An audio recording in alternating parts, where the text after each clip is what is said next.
Would you agree with me that it's a terrible thing to lose your memory?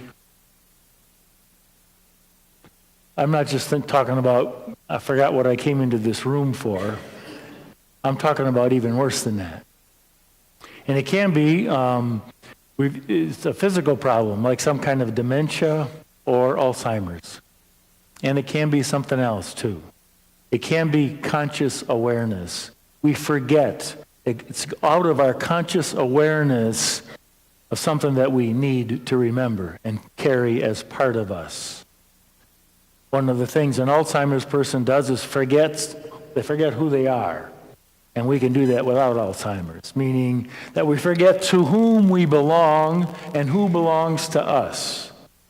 Responsibilities we have, commitments we've made, we can forget that part and kind of act as if we're independent agents. We can do whatever we want.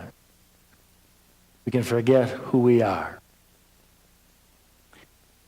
We can also forget in situations such as when we're in pain or suffering, struggling for some reason.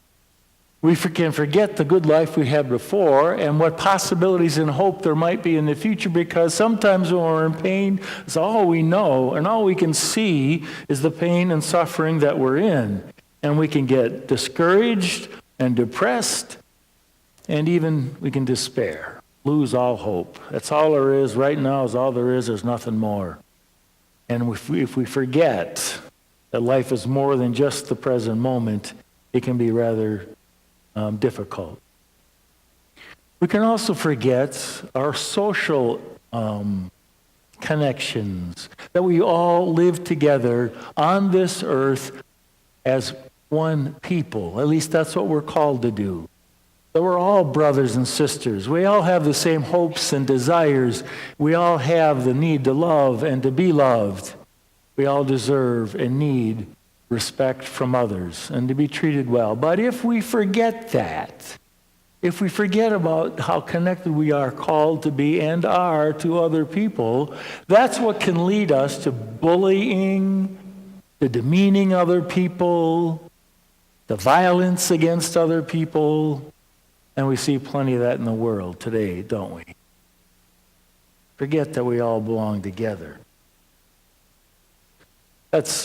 Remembering is so important that even in this short reading, Moses says twice, remember, do not forget. Now the context of this is that they've been wandering in the desert for 40 years, and now they're just about ready to go into the promised land. And Moses says, just as they're about ready to go into an easier life, remember, do not forget. Do not forget who you are. And it's a good thing he would say to us today too. Don't forget who you are. We are the people of God. God has made a covenant relationship with us and says, I am your God, you will be my people, and forever I will be there for you. You are in my heart, you are in my eye at all times. Don't forget who you are. And as St. Francis says, who we are before God is what we are. Nothing more and nothing less. To come to that sense of identity and our own self-respect, we know who we are before God. Remember that. The second thing Moses talks about is that to remember all that has happened in these 40 years wandering the desert. That at any one point, when they got pretty discouraged and were about to give up, but then they brought them out of slavery, God did. Remember that. You were a slave and now you're not. You're free. And then he directed them through the desert. Cloud by day, fire by night. He directed them through the desert. And when they were about to die of thirst, he gave them water from a rock in the middle of the desert. And when they were hungry, he gave them manna, bread from heaven, and he fed them. Remember that, how you got there. And he would say that to us too. Remember how we got to where we are. And sometimes when things are going well, we need to remember how we got there. Instead of pretending that we did it on our own, I pulled myself up by my own bootstraps. I'm a self-made person. I don't think there is such a thing. God-given talent, ways that we've cooperated with God's grace through some discipline, some effort, some work in our lives, and through connections with other people. How is it that this led to this and leads to this right now? Kind of a good job. Or some security in life. How did that happen? All on your own? Remember that there's a lot that goes into our lives. No, there is no self-made person. Remember. And remember, in God bringing us all through these things, that we are where we are today because God has been with us. And so when we're on top, remember that. And Moses says, no one lives by bread alone, but by every word that comes from the mouth of God. We don't just live on our own. We live by every word that comes from the mouth of God. And that is what makes life meaningful. It gives us some purpose and some direction in life. To remember that word. And Jesus says, I am the bread that came down from heaven. You eat this bread, you will never die. You will live forever. On this feast of the body and blood of Christ, we remember that it is the bread that comes down on this altar, the bread and the wine. Under that form, we know and believe that it is the real presence of Christ, the real presence of his body and blood here on our altar, which we receive. That presence we take into ourselves, and that is to become, through us, the presence of God to the world. Remember that. Keep it conscious in our awareness of who we are and who God has called us to be. And the third thing is, remember that we belong to one another. We walk this earth together. There is no them and us. It is all us. It is all us. So when we read about and see in the news about those tens of thousands of children that are coming across the border down in the Southwest, some might say, well, get rid of them. They don't belong here. Send them back to where they belong.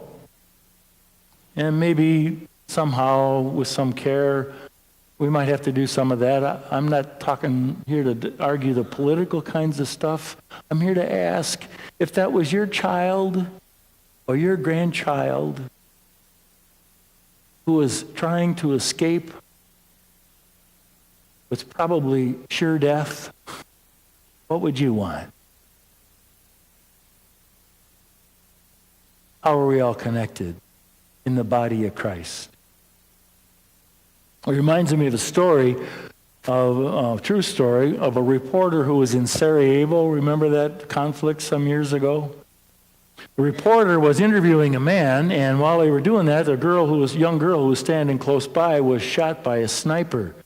The man turned around and grabbed the child, and the reporter dropped his notepad and pen and helped him with the child, and they got into the reporter's car, and he stepped on the gas and was trying to get to the hospital. On the way, he says, hurry, my child is still breathing. Then he says, a little minute later, he says, hurry, my child is still alive.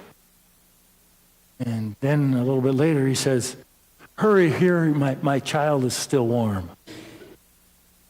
And he said, oh, please hurry, my child is turning cold. When he got to the hospital, the child had died. And so the reporter and the man were in the washroom trying to get the blood off them and off their clothes as well as they could. And then the man says, now I have the very difficult task of telling the father of that child that she is dead. The reporter turned to him and looked and says, well, I thought that was your child, wasn't it? Isn't that your child? And he said, no, But aren't they all my children? Aren't they all our children? And St. Paul said, we, though many, are one body, and we all partake of the one loaf. We, though many, all partake of Jesus Christ, who becomes present on this altar to remind us that he is available to all and that all people are called to live in unity, that they all might be one. Jesus prayed before he left the earth, that they all might be one. So Moses says, remember, do not forget. And we all know that at the Last Supper, Jesus says, do this in memory of me. Do this in memory of me. We continue to do that. That Christ becomes present on this altar. That we receive him and he might become more and more present in our lives. And that as we go out to the rest of the world, we might bring his presence to others so desperately need him.